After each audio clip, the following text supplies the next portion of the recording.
Let's find the best camera for video podcasts. If you're looking for that pro video look on your podcast, upgrading to a mirrorless camera goes a long way, but choosing the right one can be difficult. So in this video, I'm going to show you a side-by-side comparison and review 5 different cameras, several from Sony, the Lumix S5 II, and the Canon EOS R50. The key differences when it comes to ports and actually using it with your computer, how they perform with autofocus, which ones are the easiest to connect and record with Riverside, and at the end of this video, which is the best camera for your budget. Now, as I review each camera, I'm going to cover 5 key aspects, whether it's a crop sensor or full frame and why it matters, what ports like HDMI and USB, how's the focus, which is important when you're recording a podcast and you can't see what the camera's recording the whole time, how it functions as a webcam directly with your computer, and what kind of lens you should pair with these cameras for a video podcast. And there is one of these cameras that had a major disappointment. First up is the Sony ZV-E10. It's under $1,000. Oftentimes you can find it for around $700. You can get it used for even less. And while you can get it both with a kit lens or a lens that comes with the camera,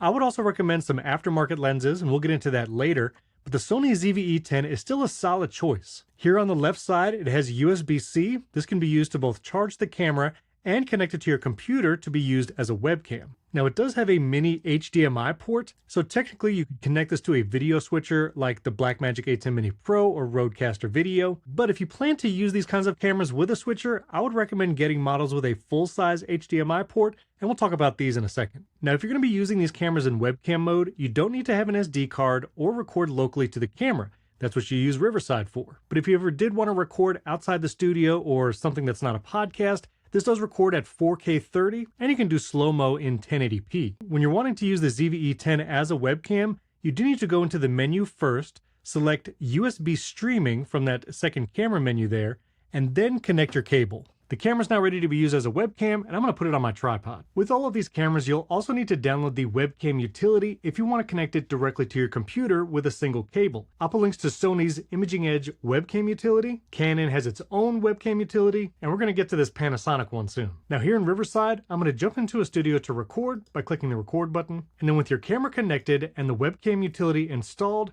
you'll see the camera show up here as an option. I'll click the ZV-E10, then you would choose your microphone and speaker output, and you're ready to join the studio. Now, as you can see, with the right lens, this camera can look really good. I have an f1.4 setting right now with the Sigma lens that I have, and it's a very wide angle lens. So I'm getting about the same framing as I did with the main camera from the beginning of the video. I also find Sony cameras like this one to be the best at autofocus. If I were to place my hand in front of my eyes, it will focus on my hand, and this would be like a product as well. Then as soon as I remove my hand, it's going to focus back on my eyes. The autofocus is incredible, and I trust it. That's why I use a Sony camera for all my videos. That would also be helpful if you wanted to hold up a product and talk about it on your podcast. It will focus on that, and then when you take it away from your eyes, it'll focus back on your face. This Sigma lens f1.4 combo with the ZV-E10 just gives you a great look. And I'm going to start a quick Riverside recording, and the only caveat is in webcam mode, the Sony ZV-E10 maxes out at 720p, so you won't be able to get full 1080p HD video from this camera as a webcam. If you wanted to use that mini HDMI to a video switcher, then you can get higher resolution output, but we're trying to optimize for simplicity and just connecting your camera to your computer. So if you're okay with the 720p and you like how this looks, the Sony ZV-E10 is a great option. And keep in mind, if you have multiple people on the podcast and you're going to be showing them as a grid most of the time, having 720 versus 1080p isn't going to make a ton of difference. Having a great lens with natural blurred background like you have here because of a low f-stop, that's going to go a long way in having great video quality, even over 1080 versus 720p. So again, the ZV-E10 is about $750. It's actually on sale as I record this video, but you can get a great deal on this, especially if you get one used, maybe Facebook Marketplace. But the real investment comes in if you want that natural blurred background look. This is the lens I'm using right here. It's the Sigma 16mm f1.4 lens. And just to give you an idea, I put on the kit lens that you can get with the ZV-E10, but as you can see, it crops in much further because the lens doesn't have as wide of an angle, and you don't get that nice blurred background as much as you did before because this lens only goes to an f3.5. Next up, let's check out the Canon EOS R50. This one's in a similar price range, $830, including a kit lens that's pretty wide at 18 millimeters. This is also an APS-C or crop sensor camera, so you're gonna need a wide angle lens if you have a smaller room like mine, or you just wanna be a good distance from the camera. On the right-hand side, you'll see that USB-C port, which is used for charging and in webcam mode, plus that mini HDMI port here as well, if you wanted to use it with a video switcher. I'll also mention that all of these cameras have this fully articulating touchscreen, which is nice and convenient,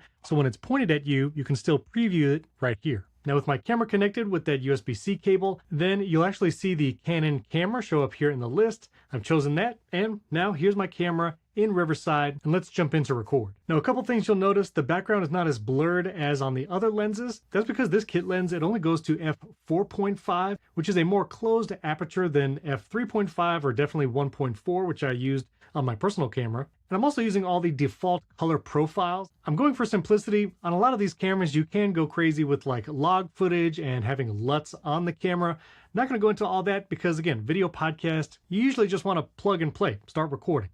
So this is what it looks like. Autofocus is pretty good. It is tracking my eye again. If I hold up my hand, you'll see it actually focuses on that. When I remove my hand, it'll focus back on my eyes. Focusing is a little slower than the Sony. You can adjust that focus sensitivity in the camera settings, but right out of the box, it just is a little slower to focus on whatever I put in front of the lens, and then when I take it away, coming back to my eyes. Still does well staying locked in when it's just my face on camera. I do find in this webcam mode, sometimes the frame rate can suffer a little bit, like it's struggling to stream that video to your computer, but overall, I think it looks pretty good. If you upgrade the lens on this EOS R50, you're gonna get a much better look. You can get a wider angle lens, one with a lower f-stop, get that blurred background, and this could look really good. The major benefit of this Canon over the Sony ZV-E10 I showed before is you will get that 1080p HD quality in webcam mode. So just connected with a USB-C cable, camera to your computer, you'll get 1080p right out of the box. I'll start a recording here in Riverside, and this is what an actual Riverside recording looks like with the Canon EOS R50. I'm still using my shotgun microphone with my Rodecaster Pro 2, but again, upgrade this lens and this camera could go a long way in your video podcast. And remember, you might want to use 2 or 3 cameras depending on your setup. So a camera like this with a long lens, like a 80mm or even higher, will give you those nice in-person shots off to the side. And I find this webcam mode to be really convenient, so you don't have to worry about capture cards or video switchers. Once again, the Canon EOS R50, about $800. And if you wanted to upgrade that lens, this one with an f1.8, again, a much lower f-stop number, that will give you the natural blurred background. But this is a 50mm, so it's actually going to be a pretty far zoom because of that crop sensor. Something like this 16mm f2.8, that's probably a good pairing with this camera, or the 35mm f1.8, also pretty good. All right, these next cameras are going up in price, but that's because they are full frame cameras, which mean they just capture a larger image, higher quality, but also will naturally give you a wider shot. You'll notice my framing right here. I'm actually using a 35mm lens with a Sony a7 IV. That's a full frame camera. If I were to have a 35mm lens on a crop sensor or APS-C camera,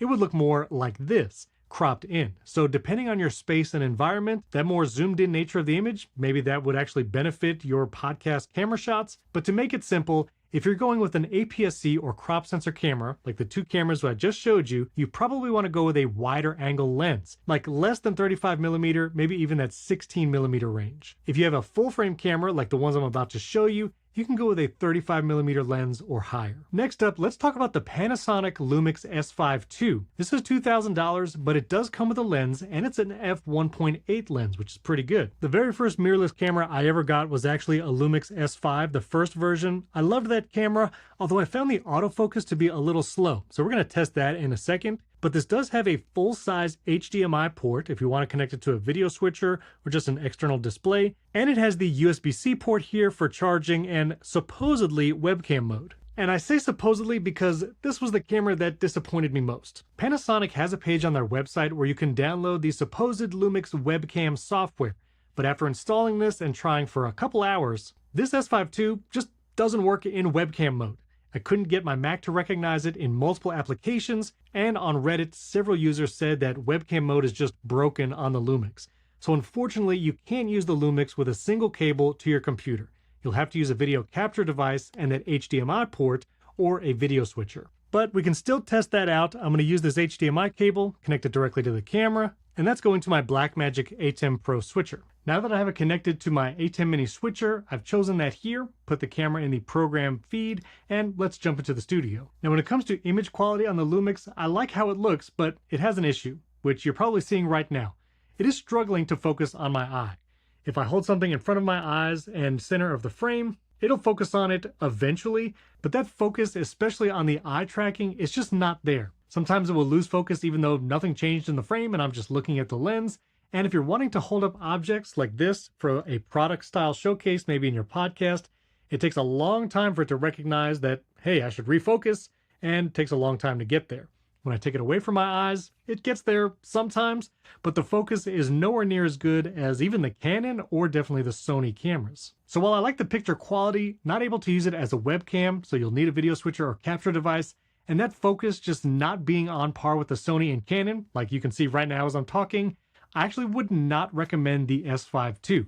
Unless you're going to be running manual focus for your podcast, which I would not recommend, and if you're doing it by yourself, I don't think it's a good option. I just can't recommend this one. It's a shame because it looks really good, but if you're blurry, it doesn't matter. All right, this next one, this is the Sony a7C II. This is one of the most expensive cameras I'm going to be talking about, coming in at $2,200 just for the body. You'll need to actually buy a lens separately. Looking at the camera itself, I kind of like this two-tone style. That's just my preference. But it has the USB-C port here for webcam and charging. It does have the mini HDMI port, so not a full-size HDMI. But the good news, this works great as a webcam, and it's one of the few mirrorless cameras that will give you 4K video directly from the camera to your computer in that webcam mode. Like I showed you before, the Canon gives you 1080p, the Sony ZV-E10 is 720p. This one is 4K as a webcam. Just for reference, if you go into the menu of the a7C II, you'll see the streaming option here in the menu and then USB streaming. And here you can choose what resolution to stream out to your computer all the way up to 4K 30. If you find your computer struggles processing that high resolution and frame rate, you can go down to 1080p at 30 frames per second. But it's just awesome that this camera gives you these options for webcam mode specifically. And one other note, if you want to use this in 4K mode, I would actually use a Thunderbolt cable with your computer. Yes, it really is just USB-C 3.1 speeds, but it will give you a warning if the USB-C cable you're using is not fast enough to transmit that data. So just to be safe, I go straight Thunderbolt. All right, I'm back in Riverside going into record. Then here in the Riverside studio, I can choose here. And that is actually the Sony a7C II. And as you can see right here, it's giving me 4K video here in Riverside over that webcam utility, which is awesome. So here it is, the Sony a7C II in 4K video quality, recording in Riverside, and it has that great Sony autofocus. So if I hold my hand up to the camera, quickly focuses there, then quickly focuses back on my eye. Super fast. I think it's faster than the Sony ZV-E10 and might even be faster than my own a7 IV. If I were to hold up an object to the camera, that autofocus, super fast, super sharp. And when I take it away, right back on my face, locked in on my eye tracking autofocus. Now this lens is an f3.5, so you could actually get a nicer lens for an even more blurred background. Again, a Sigma 35mm f1.4 or f1.2, but this honestly looks great. And you're getting 4K video with just that single cable to your computer. No video switcher or capture device required. Let's hit record. And if you are looking for the highest quality video, up to 4K, from a mirrorless camera in webcam mode, just one cable to your computer, the Sony a7C II, I think is it. This looks incredible. It's recording great in Riverside. The autofocus is amazing. You still have that interchangeable lens if you need a longer focus or a lower f-stop. I think this is the best option you can get, especially for video podcasts, that setup simplicity and that pro video look. Again, it's $2,200 for the camera alone. There are some lenses that you can pair with it. This is on B&H, and I'll put links to all of these in the video description. A 24mm f2.8 would be great. Or if you want to use the lens that I have on my Sony a7 IV, this is the one I use. It's a Sigma 35mm f1.4, meaning you can crank that f-stop way down and get that really nice blurred background. And for our fifth camera comparison, my camera. I use the Sony a7 IV. It's actually about the same price because it's a few years old, so it's come down. It does have 33 megapixel photos, which is one of the reasons I got it. I wanted video and photo capabilities. It does have the USB-C port and a full-size HDMI port, which I use with my Blackmagic ATEM Mini Pro. So if you like the look of the video right now, this is what you can get. Now, if you get the Sony a7C II and pair it with my lens, your video will pretty much look exactly like mine. The main difference from what you just saw and my personal camera is the lens. And when I go into Riverside to record, I choose my video switcher, the Blackmagic design. I have my audio interface. Now, the one major downside to the a7 IV as opposed to the a7C II is if you use it in webcam mode, meaning just a USB-C cable to your computer, you're gonna get a maximum 1080p resolution. You can't get that full 4K resolution that you get with the a7C II. Now, autofocus on the a7 IV is still excellent. I can cover my hands, focuses on that, goes right back to my face. I can hold up an object or product, it focuses on that.